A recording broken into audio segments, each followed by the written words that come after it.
share, and drop a comment. Your support means everything. Make sure to subscribe and follow so you never miss new updates, and hit that notification bell right down there to stay connected. Okay, let's grow this community together. Your one click makes a difference. They call us dogs. They call us enemies in the house. So does that mean you are a dog? So does that mean you are an enemy in the house? If not, then what are you voting for? We are Southern Cameroonians.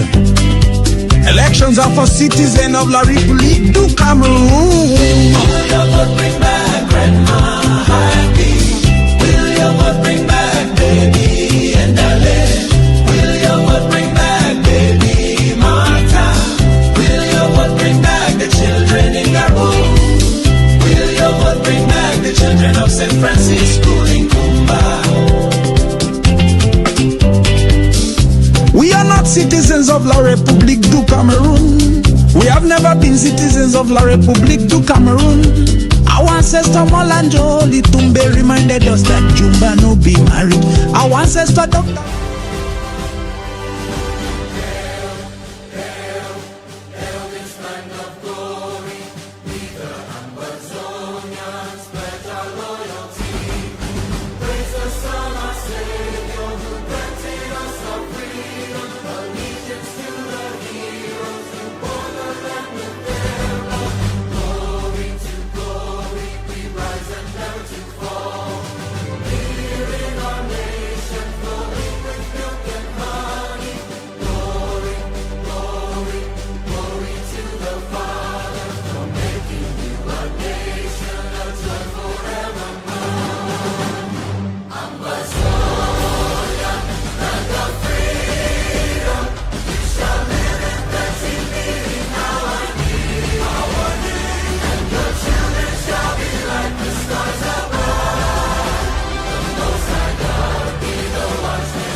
Fellow Ambazonians, today I come to you, not with sadness, but with pride, not in retreat, but in defiance, and not as one who quits, but as one who passes the torch of battle to the next commander in our just cause for freedom.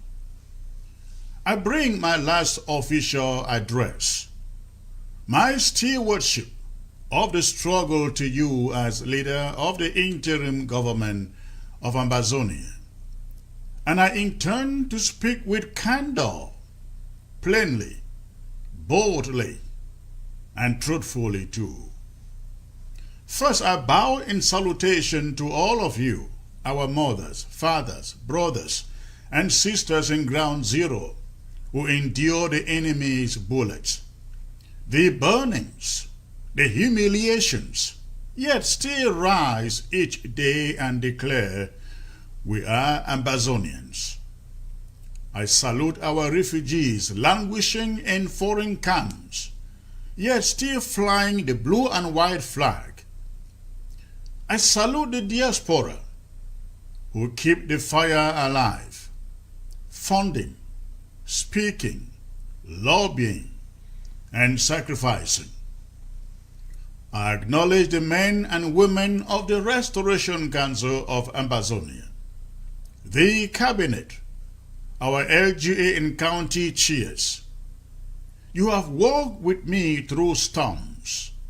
I recognize every Ambazonian group, activist, journalist, prisoner of conscience, freedom fighters in the bushes, and every soul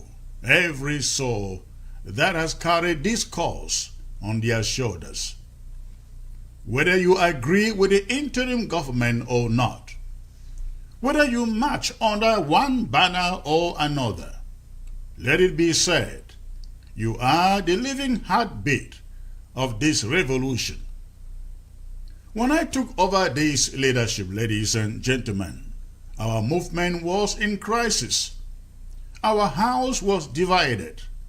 Instead of one interim government, there were four, each faction shouting, each claiming legitimacy, each pulling the people in different directions. Instead of fighting the enemy, they fought one another. Our people lost faith, momentum slowed, and the world began to doubt whether we were serious about liberation. I swore from day number one that I would not be another power-hungry leader adding fuel to the fire.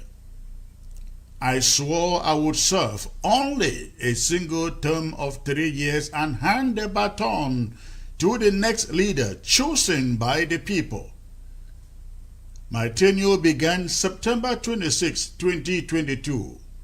It ended September 25, a few days ago.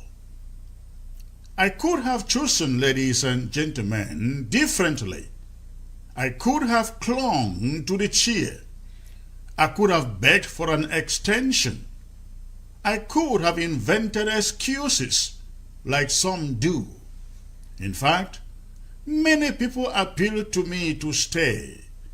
They said, and I quote, "Wait until after the transition in La République du Cameroon.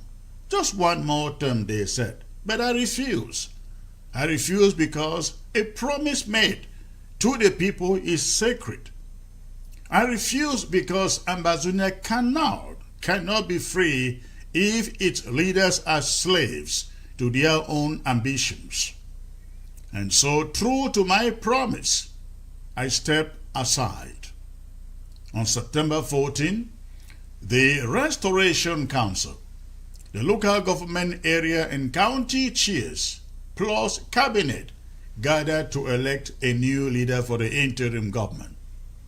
From that exercise, Dr. Anthony Epah emerged.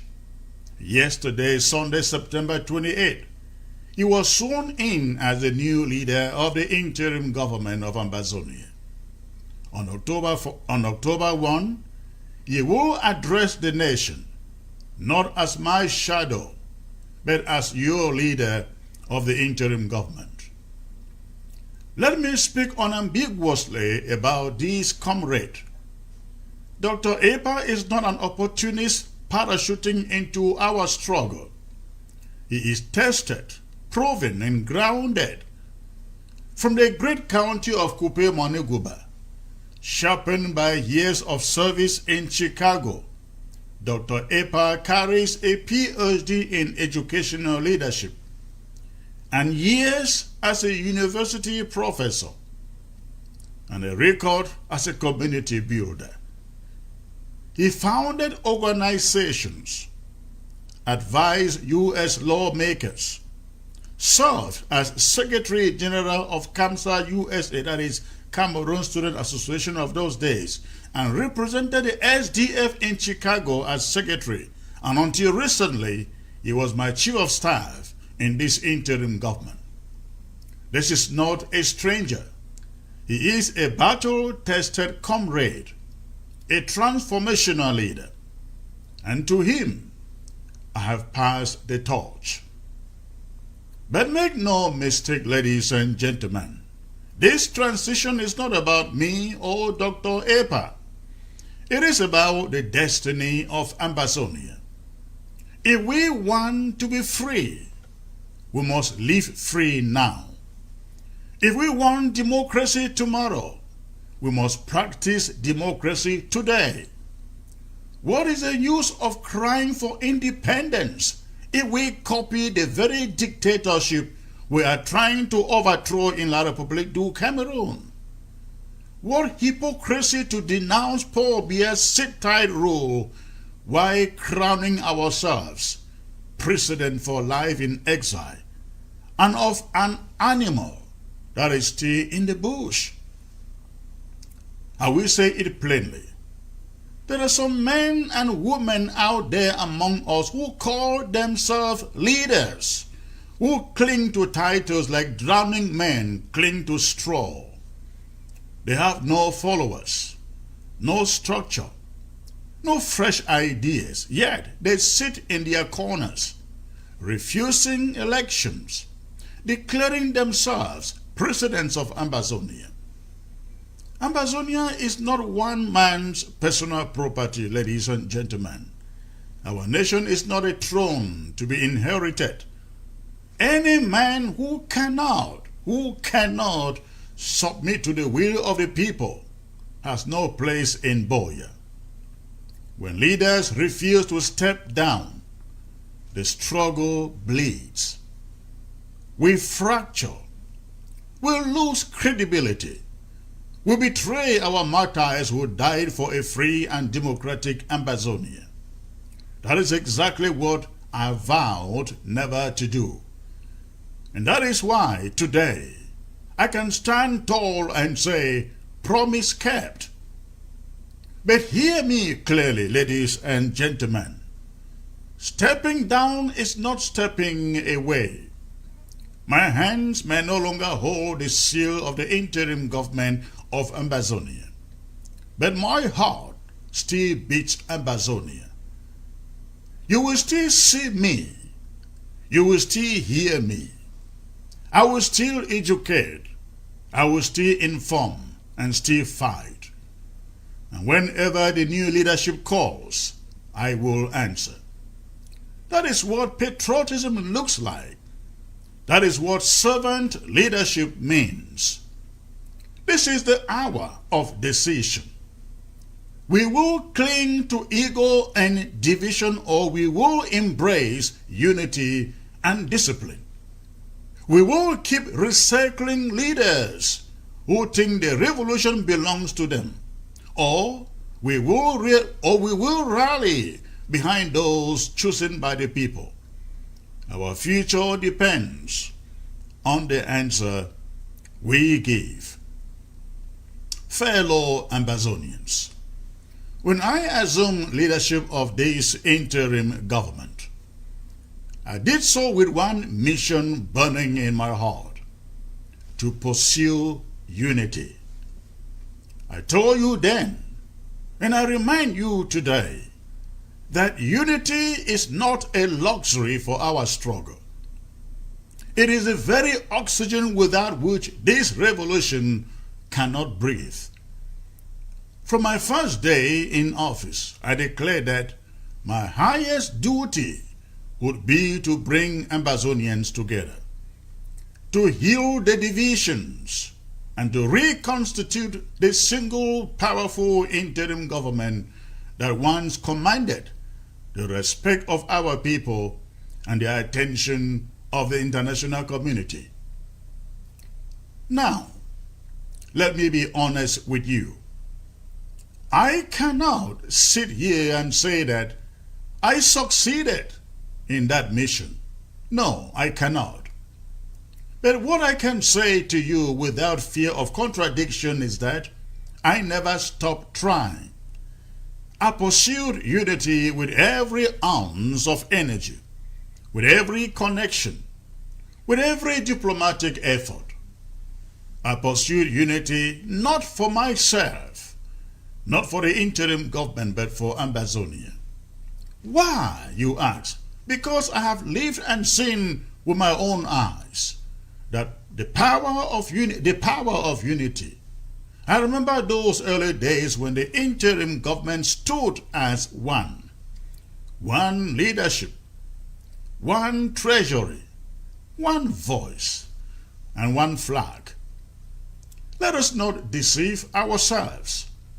The heights we reach in this struggle, the momentum we gain, the recognition we attracted, all of that was built on the back of the interim government functioning as a single entity. The world took us seriously because we were serious with ourselves.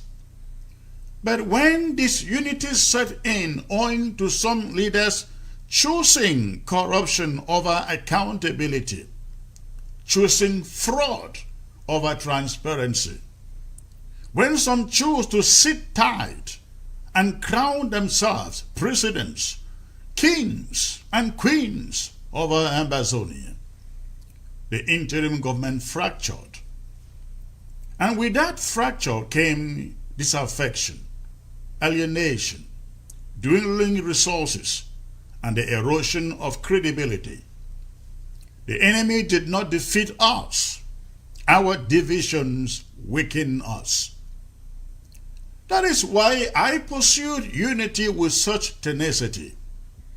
I believed, and I still do, ladies and gentlemen, that if we could bring the factions back together, we could consolidate our resources into one treasury, manage with stringency and transparency. Imagine the power of one structure, one account, one budget, one plan, where every dollar, every franc, every sacrifice of our people is used strategically for liberation, not scattered across competing groups. It was with this vision in mind that I called more than once for an all-Ambazonia conference, a gathering of all the leaders, all factions, all stakeholders, where we would set aside ego and titles and forge a single pact for collaboration. Remember the coalition of the willing? I championed this idea everywhere, every day, telling anyone who would listen to the sound of my voice that our salvation lay not in fragmentation, but in federation of minds and efforts. But what happened? Leaders were not interested in unity unless it carried their own names, their own initiative, their own spotlight. Some said, and I quote, "If there will be a conference, it must be mine." Others said, "We cannot unite until we settle who leads Ambazonia to the Canadian talks." And so, ladies and gentlemen, instead of building unity, we fought over cheers, and the conference idea died a slow death. However, I did not give up. Mid last year, I launched another bold initiative, this time focusing just on the different IG factions. My proposal was radical but fair. I suggested that we convene a conclave like in Zaire. Let every faction dissolve. Let every leader, including myself, step aside. And from that conclave, let us reconstitute one IG, or call it any other name, fresh, clean, united, led by a new team, not tied to any faction. This, I believe, would breathe fresh hope into our cause. I then consulted with all the IG leaders, including Sisiko, Yerima, Marianta. I could not reach Sako directly, but I sent emissaries. Everyone except Sako, who never responded to this day, agreed that the idea was sound. It was a good one. In fact, there was excitement. We held not one, not twice, not thrice, but about 5 preparatory meetings to lay the groundwork for the conclave. For a moment, it seemed unity was within reach. But then, the stumbling blocks arose.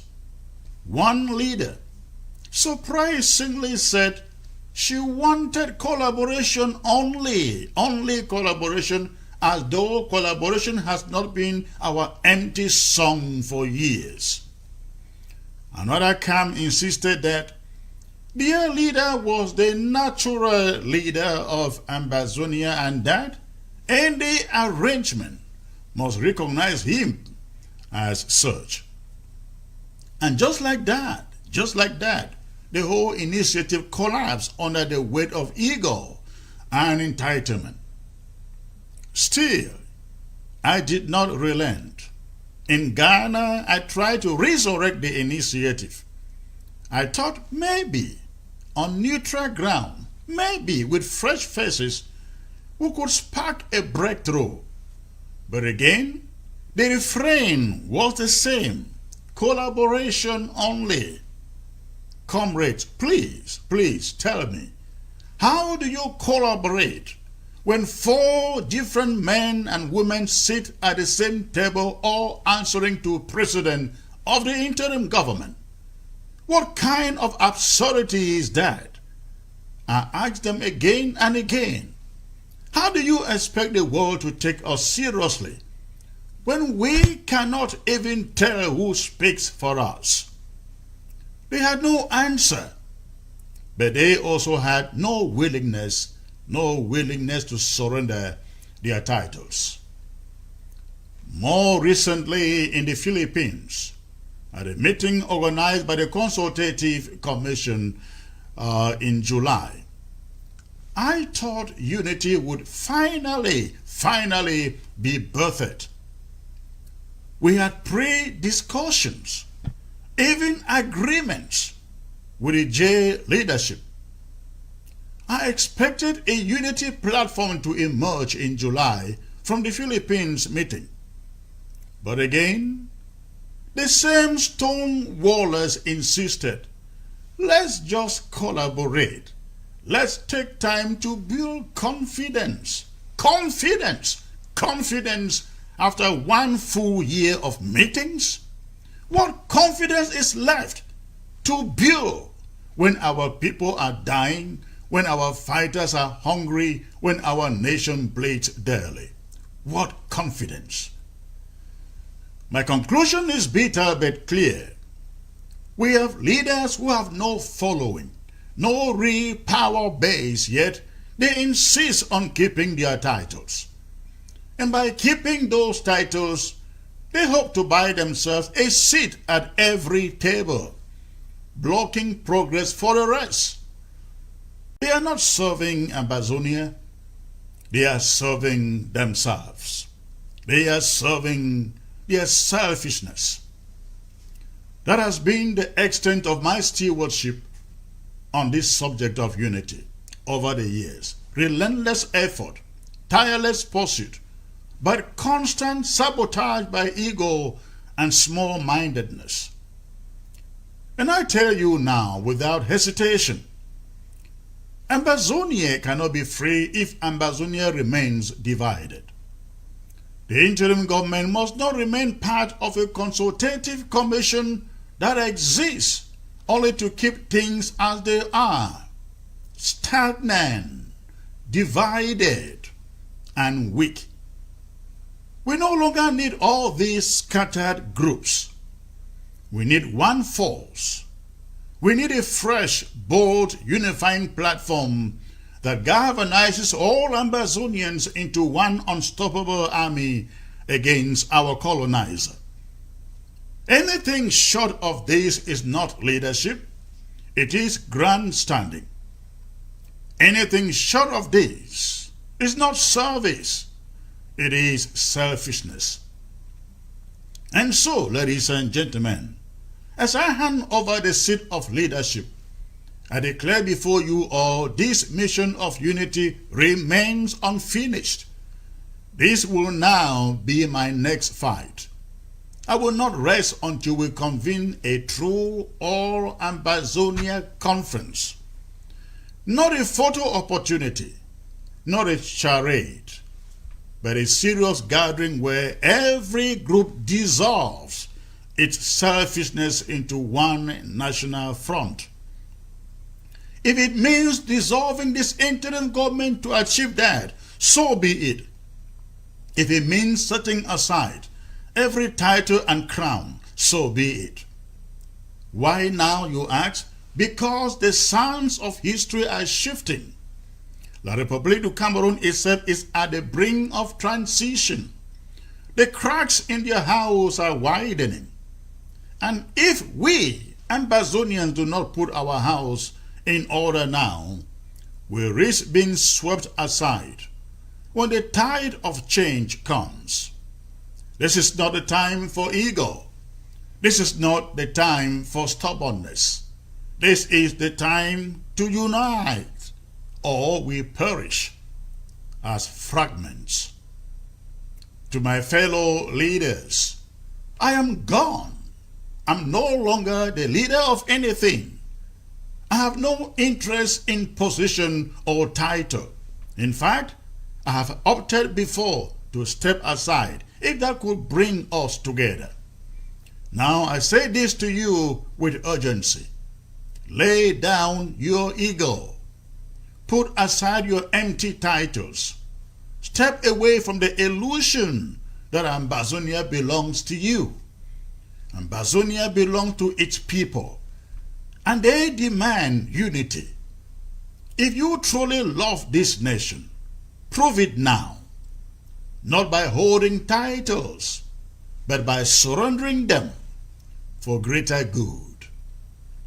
To all Ambazonian patriots, activists, fighters, and diaspora communities, demand unity from your leaders.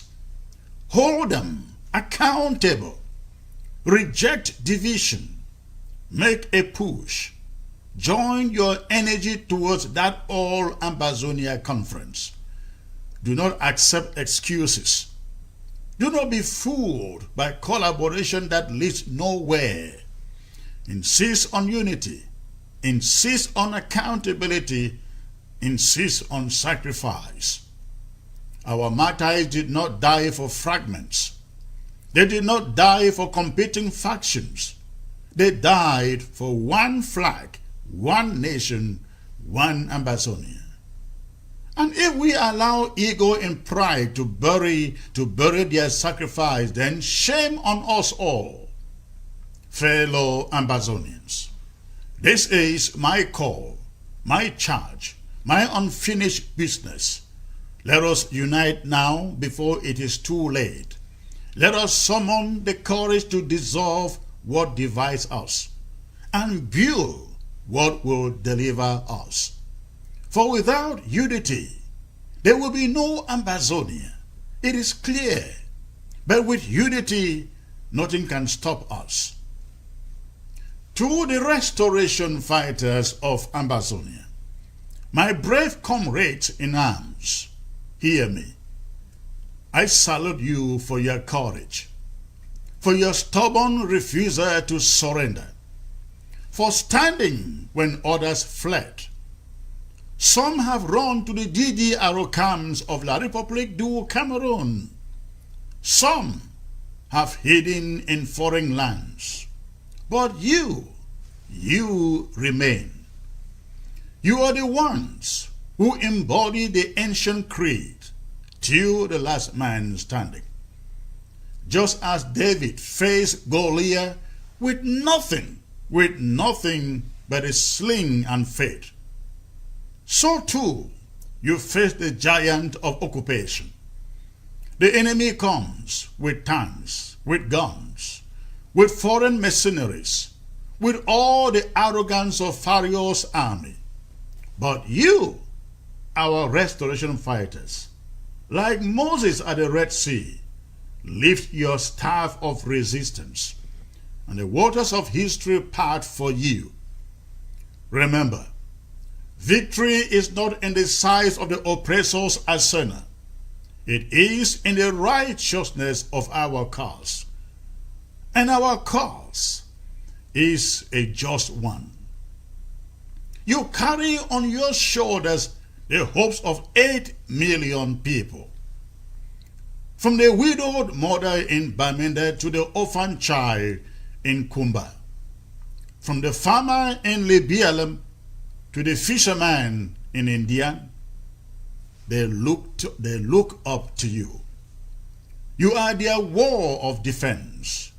You are the shield that protects their dignity. You are the sword of justice. The survivor of Ambazonia rests upon your courage and the crown of freedom will one day be placed upon your heads. But let me make a plain appeal to all of you, our freedom fighters, our restoration fighters. This war cannot be won by might alone. We must fight not only with our guns, but with our conscience. Ours must be a moral army. We must distinguish ourselves from the barbarian occupier, protect our civilians, guard the weak, shield the innocent. Let the world see that Ambazonian fighters are not predators, but protectors. Hunt down, and I mean hunt down and expel the rooks of Paul Atanganji, those fake fighters who kidnap our mothers, ransom our children, and disgrace the name of the restoration fighters that you are. They are not you. They are not us. They are the Judas among us. And when you purge them, the world will know Ambazonian fighters are men and women of discipline, defenders of justice and warriors of liberation. This is how we win the moral high ground. This is how we silence the lies of La République du Cameroon. And this is how international partners will stand with us, not only out of sympathy, but out of respect. Fellow restoration fighters, my comrades in arms, I rejoice to see that you are beginning to unite. Like the Minutemen of the American Revolution who rose from village to resist tyranny, you too are beginning to see one another, not as strangers from different counties or local government areas, but as brothers in one just cause. From Bui to Fako, from Mezam to Indian, you are pooling strength, sharing resources, building unity in the trenches. This is the path to invincibility. Beware of one danger though. Do not allow yourselves to be chained by diaspora politics. Ignore anyone, any leader who sits in comfort abroad and claims you as his fighters. You do not fight for any diaspora leader, nor for any leader in jail. You fight for Ambazonia. You are not a faction's army. You are Ambazonia's army. Throughout my term of office, no one ever saw me or heard me claiming any action as taken by us. We could have chosen to do so, to project strength, as I have seen some groups' leaders do. They take your videos, put their stamp or seal on them, and claim them as their own work. In fact, some of them are in jail now. I choose deliberately not to do so because we recognize that you fight not for Chris Anu, not for the interim government, but for Ambazonia. That is not to reject wise counsel though, or selfless support from diaspora leaders. No. Collaboration between fighters on the ground and patriots abroad is very vital. The military front holds the gun. The diaspora front holds diplomacy and communication. But never let anyone in exile brand you as his private militia. Reject it. For when you stand as Ambazonia's fighters, the whole nation supports you. But when you bow to one man's title, you divide yourselves and weaken your power. You are the flame that keeps our people's hope alive. You are the last men standing in the battlefield of history. Stand like David endure like Moses, strike like the Viet Minh who humbled empires, persevere like the Minutemen who birthed this great country called America. For Ambazonia shall be free, and the freedom of this land, of our country, will be written in your blood, in your sweat, and your sacrifice. To all of you at ground zero, I bow my head in gratitude to you. You are the backbone of this revolution, the unshakable pillar of our resistance. You have carried the weight of this struggle with a courage that defies imagination. No army, no liberation movement, no struggle can stand without the support of its people. And let me say this with all the force of truth. The reason our restoration fighters still hold their ground, the reason the flame of Ambazonia still burns, is because you, all of you, the people on the ground, still stand behind this revolution. You did not bring this wall upon yourselves. La République du Cameroon did. They forced it upon you after 6 decades of annexation, marginalization, and humiliation. For 61 years, you endured the chains of oppression until your spirit rose up and said, enough is enough. You endured pain every day. The harassment at checkpoints, the kidnappings, the ransom takings, the raids in your homes, the destruction of your villages by the enemy forces. Yet, you have remained unbowed. This is resilience. This stubborn refusal to surrender is the assurance of our final victory. I tell you, no weapon, no propaganda, no army of La République du Cameroon can defeat a people who refuse to give up their dignity. Beware of the lies they spread. They will whisper in your ears that the struggle is unwinnable, that your sacrifices will end in vain, that you should accept slavery and return to the chains of Yaoundé. It is a ploy, a psychological war designed to weaken your spirit, so that their tyranny may just continue as usual. Reject it, for we know them too well. 61 years of betrayal, of deceit, of false promises, and they dare to say we should go back? Go back to where? Never again. We cannot never go back. We will never go back. Fellow Ambazonians, freedom is never won without sacrifice. And I speak to you, not as a distant leader, but as one who has paid his fair share of that sacrifice. I have lost my brother, my father, my own mother, our family home, all in the course of this struggle.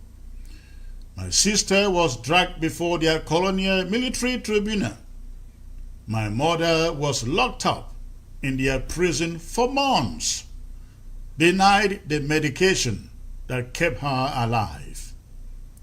When she was finally released, she was deteriorating in health. Still, they seized her passport and visa as she was about traveling to Canada for treatment. We succeeded to smuggle her out to Ghana as a refugee.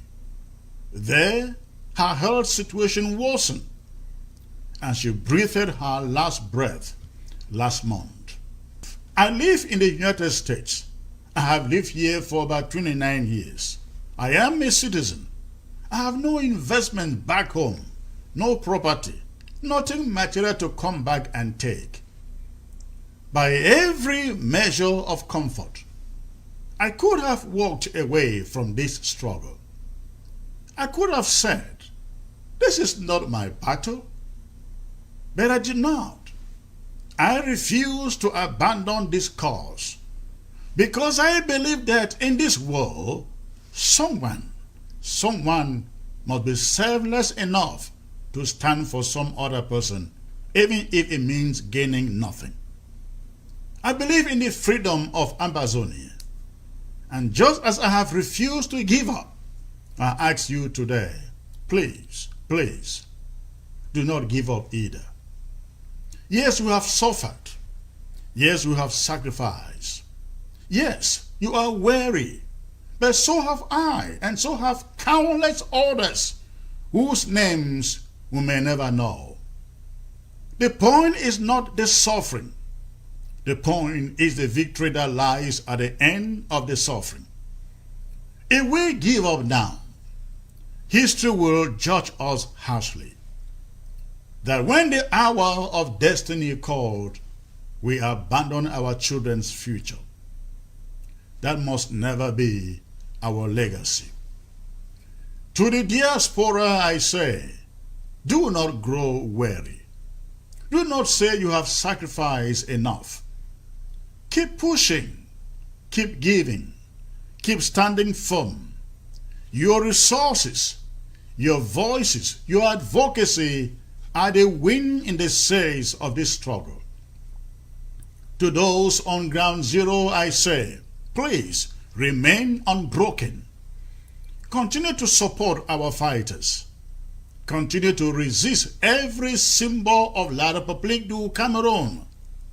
Reject their sham elections. Reject their corrupt leaders. Reject every institution of that cursed system. Stand tall, stand proud, stand defiant. For freedom is on the horizon. So I call on you today, from ground zero to the diaspora, stand behind Dr. Epah.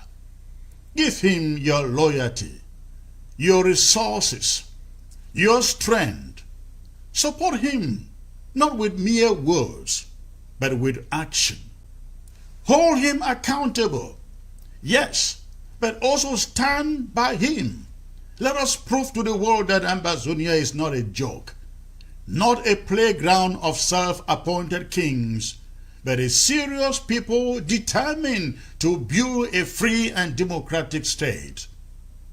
As I bow out of office, I do so not in defeat but in victory. For true victory is not holding power, it is keeping the faith.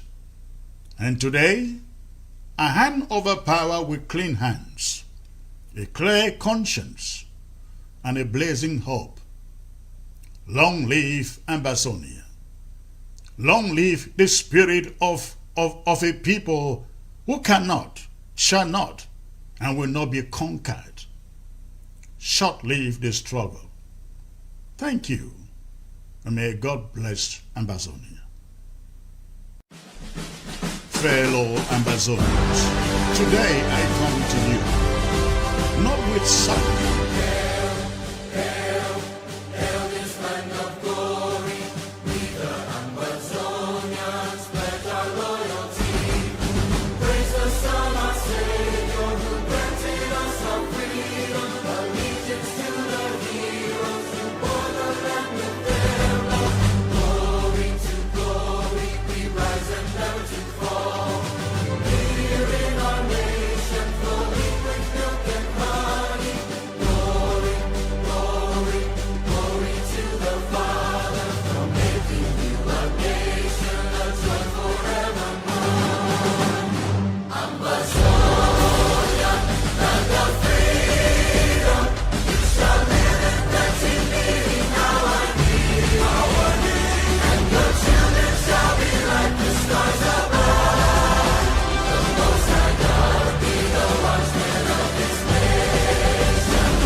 remember them for ground zero. Una chop fire, una tighty. Una remember how this thing be there for 2018 now. Make una know the country people them for asking money. Make una know the beat with people them. Make una go back for respect with people them. Make with people them. Una first line of defense. Una go see say them go the LM. Una give una information. Even give una chop, give una money. Now so we want them. Una di do a good job. We thank una for all the good work. Way una di do. Amba must be free. Sleep no be die. Yeah. Shake no day. Small no be sick. Oh. Amba that now we country. Hey, thank you for watching. If you enjoyed this video, please take a moment to like, share, and comment. If you really, it really helps for you to spread the message, spread the word, and don't forget to hit that subscribe button down there and follow button. So never you miss out on any fresh content that I share. Hit that notification bell so that you get all the update and be part of this amazing community. Your support makes all the difference. Thank you for watching. Stay tuned for more wonderful content as you watch Fritz Misodi. Thank you. What are you voting for? They call us dogs. They call us enemies in the house. So does that mean you are a dog? So does that mean you are an enemy in the house? If not, then what are you voting for? We are Southern Cameroonians. Elections are for citizens of La République du Cameroon. Will your vote bring back grandma happy? Will your vote bring back baby and darling? Will your vote bring back baby Martha? Will your vote bring back the children in Cameroon? Will your vote bring back the children of St. Francis School in Kumba? We are not citizens of La République du Cameroon. We have never been citizens of La République du Cameroon. Our ancestor Molanjo Litumbe reminded us that Jumba no be married. Our ancestor Dr. Oendele reminded us to never vote for death in La République du Cameroon. Will your vote bring back grandma happy? Will your vote bring back baby and darling?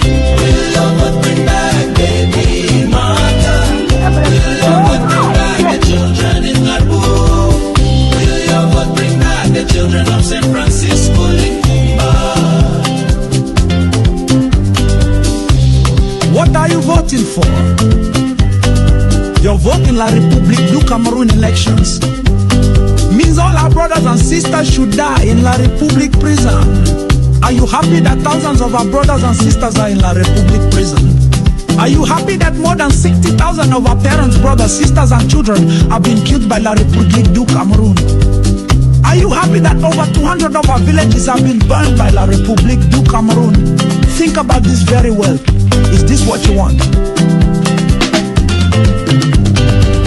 Will your vote bring back grandma happy?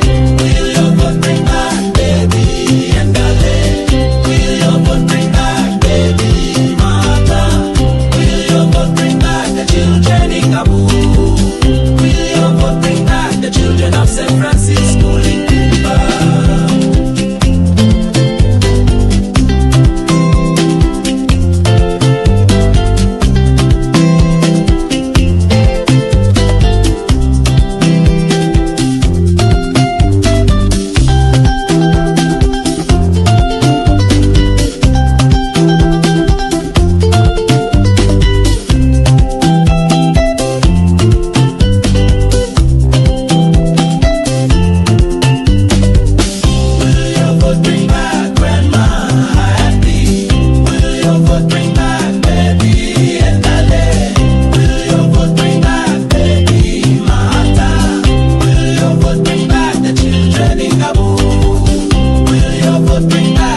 children of St. Francis